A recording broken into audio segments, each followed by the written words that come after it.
Hello and welcome back to Cinema 105. This week we're going to be discussing television. Now, this is a topic I think that a lot of you will know a lot about. And a lot of the ideas we're going to discuss, we're going to move away from history and maybe things you don't know about into the effects of modern television and how it manifests in our lives today. So let me go ahead and share my screen and let's get started. Okay, television, media and society, TV 1. As always, watch attentively. And remember, we're testing your understanding. And I've talked about how you might consider these ideas in terms of your own life and experience. And I think this is going to be a great lesson for that. All right. So we've had 75 years of television, and we're going to be covering the environment of TV, including traditional TV, streaming movies and shows. So pretty much anything you would watch on a television or even watch on your computer, okay, that kind of acts as a medium of television. All right, so think about how things have changed. We've gone from just 3 channels in 1948.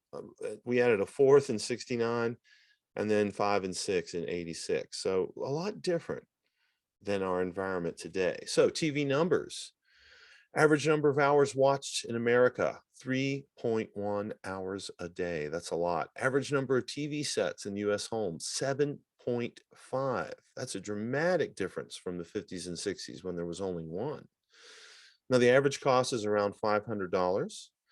And that's still relatively cheap, a lot cheaper than a car. Most people have TVs. In fact, 98.2% of American homes have them. And we can see that that's been on the rise.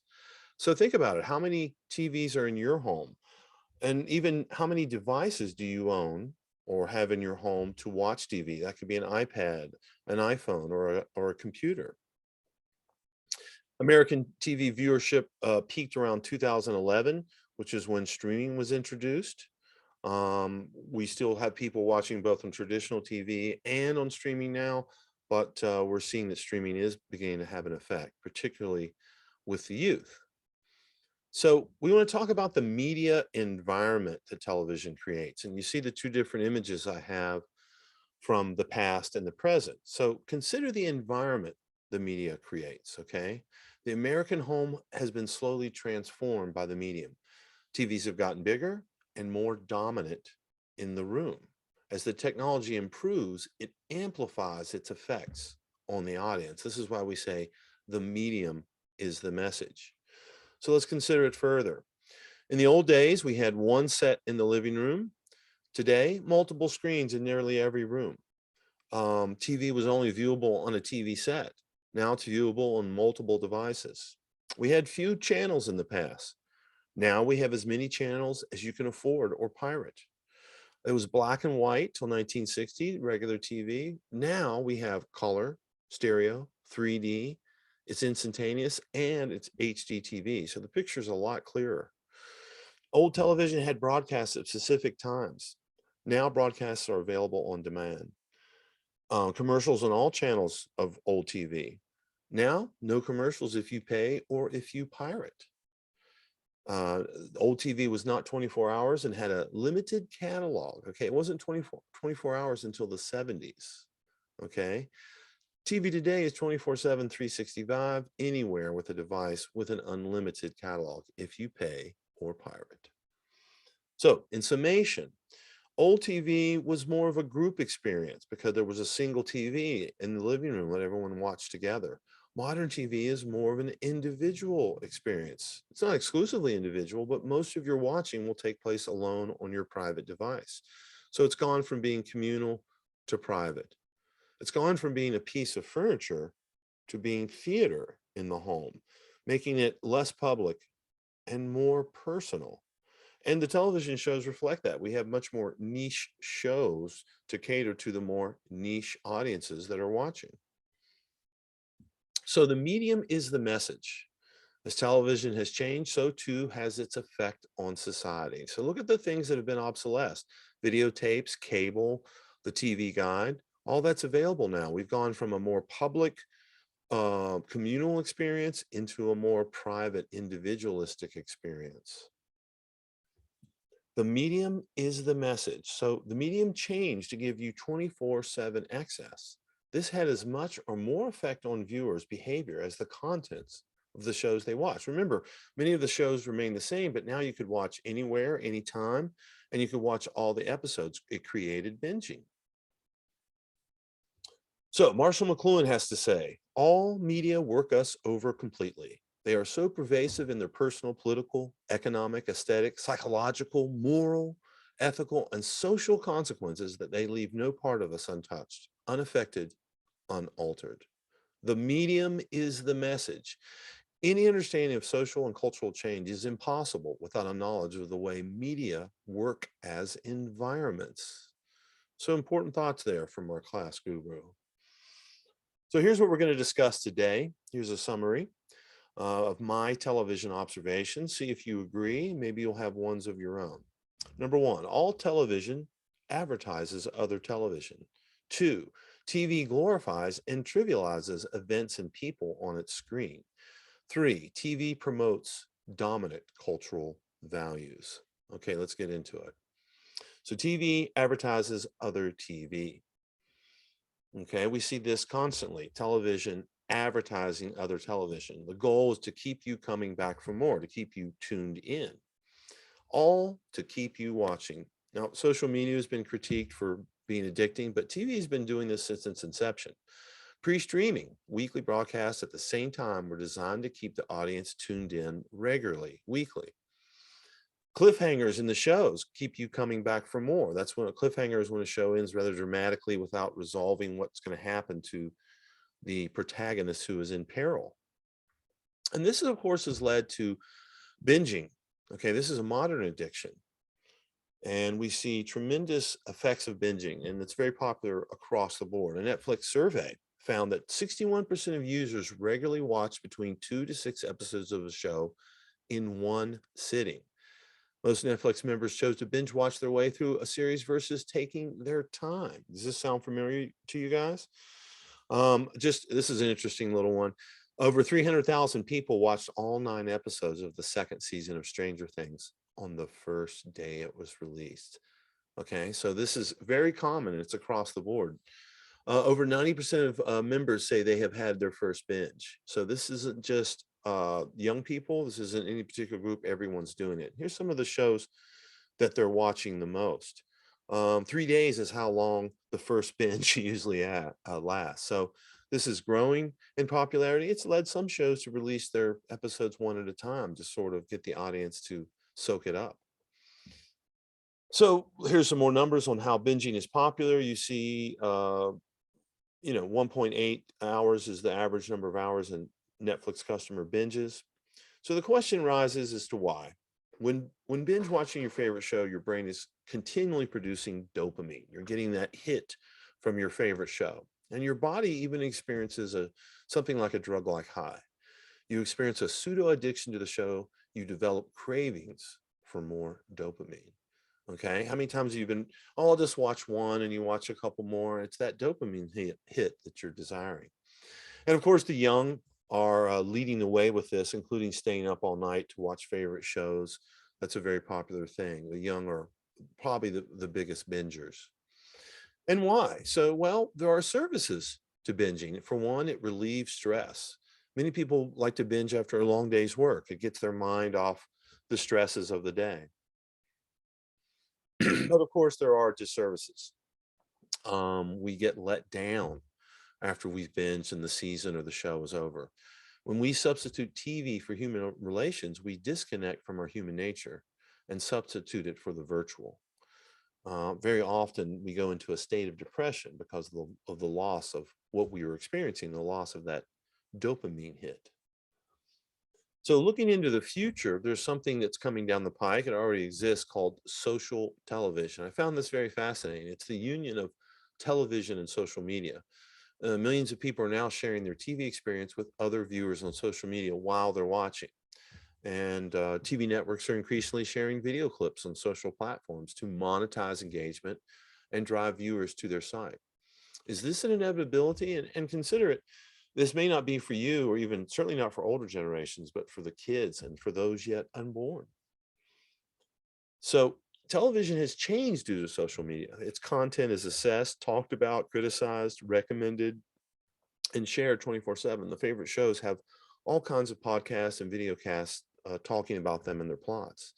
Social TV will give the audience an enormous opportunity to interact with their program, and this brings TV into the modern era by making it interactive, participatory. And, just so you don't think this is all done for your benefit, all this is done with the end goal of reaching consumers on their second screen. That's your cell phone that you have by your side while you're watching the show. This is where they want to engage you with campaigns like the one you see here. So this brings us to question one. Describe the effects TV has in your own home. Give an example of how TV affects your household relations. So this is an easy one. We're talking about your home, and I want you to describe the effects TV has in your own home. Give an example of how TV affects household relations. Are you arguing over shows? Do you watch sports together? Let me know. That's question one. I'm going to move on. You can stop the video, or you can continue with me writing down the questions and answering them all at once at the end. TV glorifies people and events. Certainly, we see red carpet affairs constantly, award shows, always seeing glamorous people being photographed. The good life, sex, and success are sold on TV. The good life. TV amplifies whatever is on its screen. So if they put a deadline up and they talk about something being urgent, it becomes urgent to the audience because of the way TV is amplifying it. TV amplifies celebrity. It's a showcase for celebrity doings, particularly those well known for being well known with no discernible talent. Their lives are on display for our amusement, also our distraction. Now, celebrity endorsements are very effective advertising techniques. Brand recognition, brand recall, and purchase behavior are all helped when you associate your product with a celebrity, and studies bear this out. The world of the rich is displayed on TV. We see lifestyles of the rich and famous and more modern MTV cribs. The doings of billionaires are featured on television. Here we see Elon Musk with Kanye West, and their opinions on any topic are often sought. Have we created a class of billionaire supervillains? Because very much like Bond villains, their petty sci-fi dreams can threaten the world. Still, the media hangs on their every word. TV glorifies TV. We often see award shows for television, award shows for other media. TV seems to love an award show, even though the ratings tend to go down every year. The Super Bowl is something that has high ratings, and this is the supreme event on television. It's the premier television event of the year. And of course, it's a unofficial holiday for most Americans. They throw parties and consume large quantities of fattening food. And for example, the last Super Bowl's viewing audience was estimated at over 208 million. That's 2/3 of the American population. And of course, it's an advertising Super Bowl. Many people tune in just to watch the ads. In the last Super Bowl, it was $6,500 million were spent on ads for the Super Bowl. So it's a big event for those industries as well. Stadiums have now started adding TVs, so the experience maybe more mirrors what they can have at home. Now, fans far up in the stands or anywhere in the stadium can watch the replays and the slow-mo, the reverse angles that television provides. Television also trivializes topics. Very often they're describing the political environment as being a circus, and we see them critiquing and trivializing the political process, amongst other things. TV trivializes. So there's trash TV, daytime talk shows. These shows seemingly glorify the themes and topics they feature, but their very nature is to entertain, keep it moving, and sell products for advertisers. So when you position starving orphans and then you cut to a hair commercial, the mashup trivializes both. And we see this with a lot of television. TV trivializes. The Jerry Springer show, shows where they have common people fighting. Years ago, it was just tabloid magazines and newspapers. Now we have tabloid TV, tabloid internet, tabloid cell phone clips. So TV trivializes, okay, by mixing the dire and commerce. So we show people drowning in floods somewhere, and then we cut to a commercial about how clean our clothes can be. We show people dying in a building collapse in Florida, and then we cut to the Jersey Shore uh, participants. We show people's homes being destroyed in a fire, and then we cut to RuPaul or The Bachelor. So we're mixing the dire and the banal in television. It's all mashed up together. Your brain is receiving the waves the same way. The dire and the banal are mixed on television. And even sometimes when the dire becomes public, like the concussion scandal that affected the NFL, it largely got swept away. People were more interested in the combative talk we see on shows like First Take, talking about the game of NFL, not the way it's destroying its players. So, in summation, we would say a wealth of information creates a poverty of attention. So, if we have all this information, all this, both some information very important, very dire, but it's mixed in with a lot of trivial information, the brain doesn't have time to sort it. So, many times we just wipe it all away, we ignore it all. We don't have time or the energy to interpret and to select and pay attention to the important information because TV glorifies and trivializes. Here's a great example, the cast from Jersey Shore. Television made them famous, it glorified them, but then it also simultaneously trivialized them. It was essentially playing on their foibles, their mistakes, their personality flaws. That was the root of the show. And yes, it's confirmed. TV watching lowers your IQ and can increase your rudeness. A recent study by neuroscientists in Japan reports that prolonged TV viewing alters children's brain structure, which supports findings of several previous studies of lower verbal IQ as well as increased aggressiveness. And the worst of TV, of course, is reality TV. It's junk food for our brains in the same way that junk food rots our teeth and makes us sick. Bad reality TV rots our brains and makes us rude. So we're seeing people on the screen being rude, being petty, squabbling. Uh, we begin to model that behavior unconsciously. It shapes our own ideas about interaction. So, our second question for you: how has TV amplified the importance of celebrity culture? How has TV amplified the importance of celebrity culture?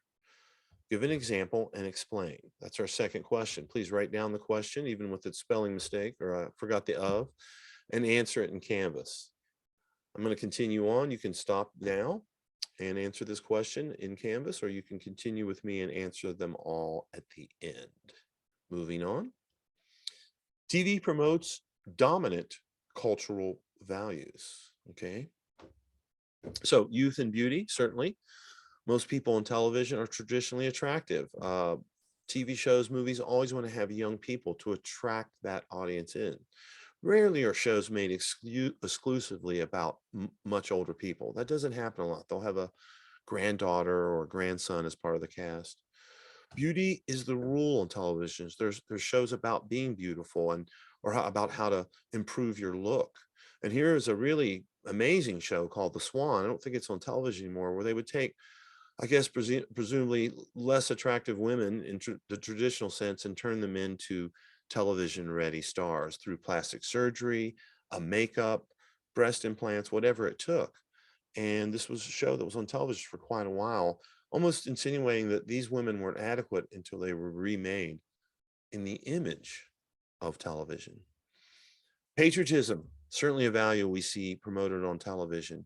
And even narrative fictional shows will often stir patriotism in people and affect their thoughts on how the country works and how it's run. Patriotism is clearly a dominant cultural value. We see it promoted on 4th of July, other holidays. The national anthem is sang before every major sporting contest. But rarely are a lot of the negative sides of America discussed like these.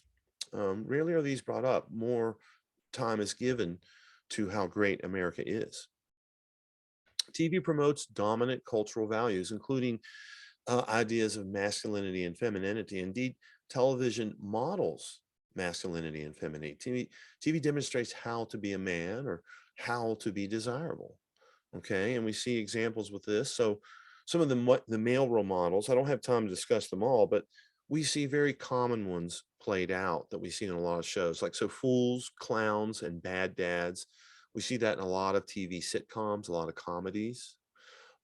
Silent alpha men with guns. This is probably the most common television motif, where we have these tough guys who settle problems with their fist or with an armed weapon. And this has been the case throughout television history. But in more modern years, we began to see more anti-heroes, whereas these alpha men typically were sheriffs or they were the good guys. We've seen more anti-heroes like in Breaking Bad, Sopranos, Dexter. This has become more the case. Guys that we see their descent into madness or into crime, and they become capable of anything. So television characters model problem-solving behavior.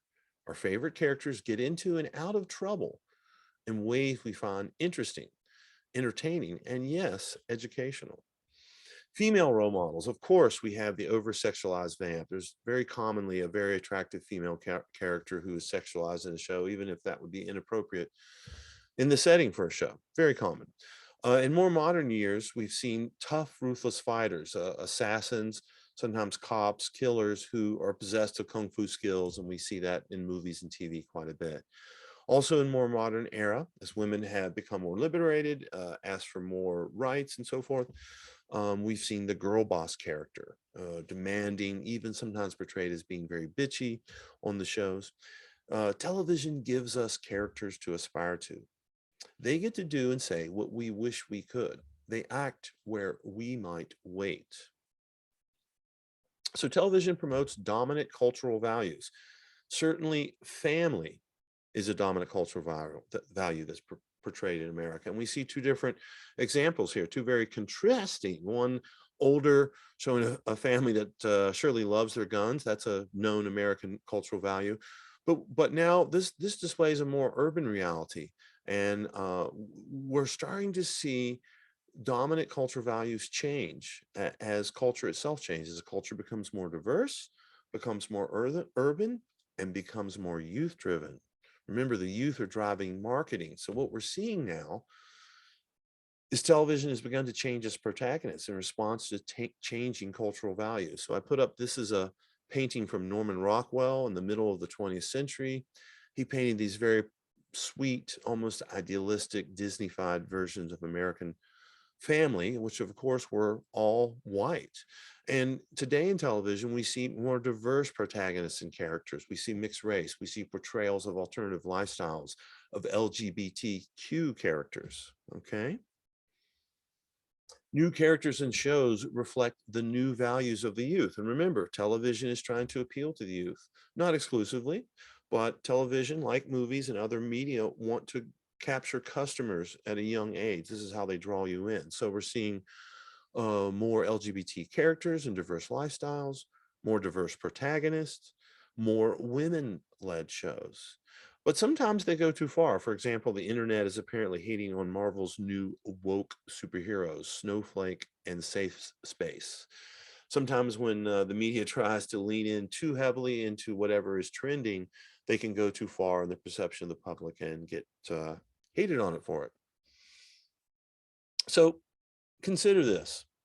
Most shows are made by, for, and about coastal and urban areas. Okay. Most shows are made by people who live on the coast. Los Angeles and New York are where most television shows are produced. There are exceptions. Atlanta would be a third and very important center for TV being produced, but plenty of areas have zero to very little television production. And most shows are about coastal areas. Look here. So Los Angeles itself has 15% of television shows, and New York has 14. If we go ahead and expand it to the rest of the Northeast, which is very urban, that jumped up to 32. The West gets 36. Okay, so 2/3 of the shows are about just a couple areas of the country, leaving the Midwest and the South to get less shows. Now, keep in mind, the 83% of the US population lives in urban areas. So it makes sense for them to make television shows about urban areas. That's where the population is. We want to attract those people by making shows about their lives.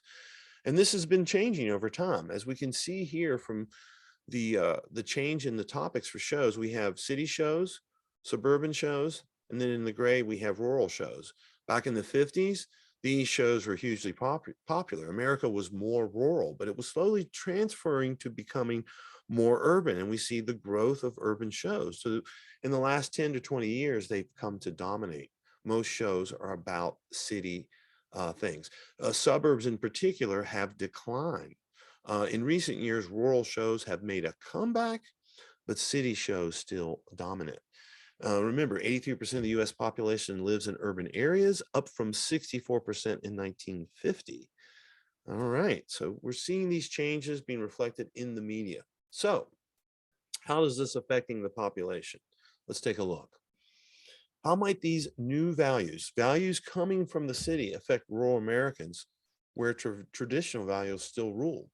So remember, most TV is made by, for, and about people in coastal cities.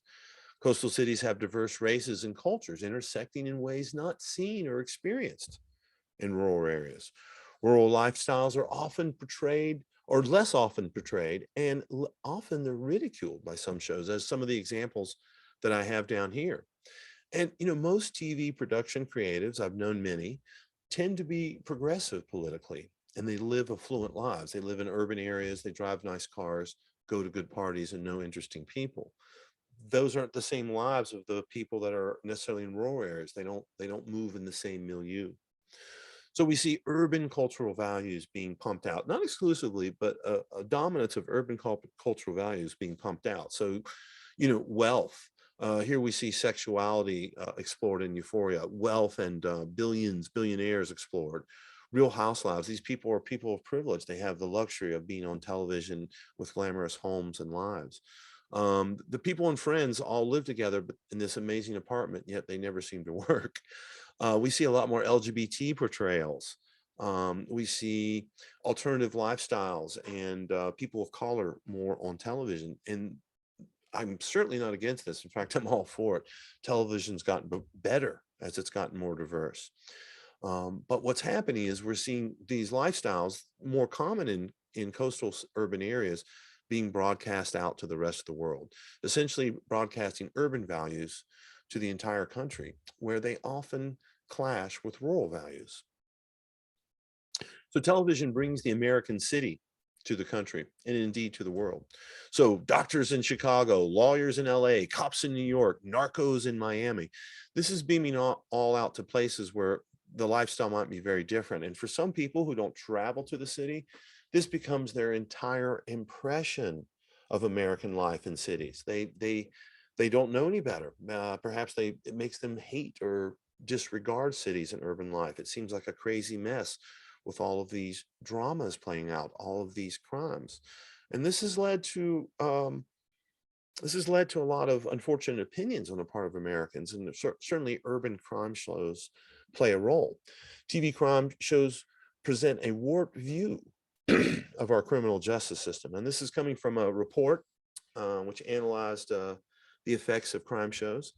And what they found is that multiple popular crime series, their portrayals of criminal justice system and representations of race are not in skew with the nation.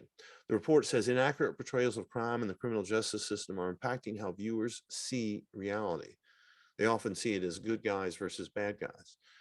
So American perceptions of crime are very much at odds with the reality of crime in America. So crime in America has gone down, but you wouldn't know it by watching TV. There's more and more and more cop shows, crime shows, NSI, CSI, and so on. These shows have become enormously popular, and they've created many spin-offs.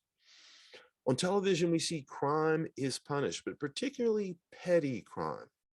Okay, blue-collar criminals, thieves, do not get away with the crime. All right, but white-collar crime is often glorified. White-collar criminals, as you can see from this example, are often the protagonists as they're stealing at this really high, glamorous level. while petty criminals are usually the antagonists or they're just flat stock characters in a cop show. On television, prison is the ultimate defeat. Some shows show prison, but many times prison is just referred to. The characters like, if you don't do XYZ, you're going to end up in prison, and this motivates a character. It's sort of held out and above the American population is the ultimate defeat on television. And this leads us to the endings. And endings on television and events on television are rather dramatic. For example, death. On TV, death is very common. In the 2015 season alone, we had 242 character deaths. Okay, many of them murders. In the average person's life, they might know one person that dies in a year. Okay, but on television, there are hundreds. And for television, defeat. Okay, if you're going to lose, if a character's going to, his story is going to end in defeat, it's often getting caught with the money, getting caught by the crime. How many times do you see the villain or the antagonist or the criminal in the show being put into a police car in handcuffs? And that's the last we see of that person. They're done. That's their end. Whereas success is often shown as getting away with the money. Characters are always trying to steal money or get money illegally somehow or through some conniving means and get away with it. And indeed, for many, just getting on TV means success and a potential career. Here's some reality TV stars from Dallas. So getting famous is what's become very popular in America. This is a dominant cultural value, but it wasn't always that way. In psychologist surveys, children in America, school-age children, used to want to become firemen, teachers, sometimes doctors, policemen, okay? People that were admired in their world. They saw how their parents spoke to teachers and doctors. They saw the respect they were getting, and they wanted to be those things. Nowadays, they say they want to become famous, wealthy, or a celebrity. They say they want to be a professional athlete. They're starting to want to emulate the people they see in their world, which is the world of TV. Okay. Staying famous is a huge value. The last thing you want to do once you become famous is stop being famous. And prominent people stay popular for longer than they ought to because they serve as conversational fodder. Oh, what is Caitlyn Jenner up to now? Which in turn drives more media coverage. If this whole argument seems circular, that's the point. One example of a reality star who blew himself up was The Situation from the Jersey Shore. He released everything from apps to comic books and then eventually went to prison for ripping some people off. So TV promotes petty fame and being seen. Every year, there are people willing to subject themselves to humiliation for the chance at a prize or a moment in the spotlight.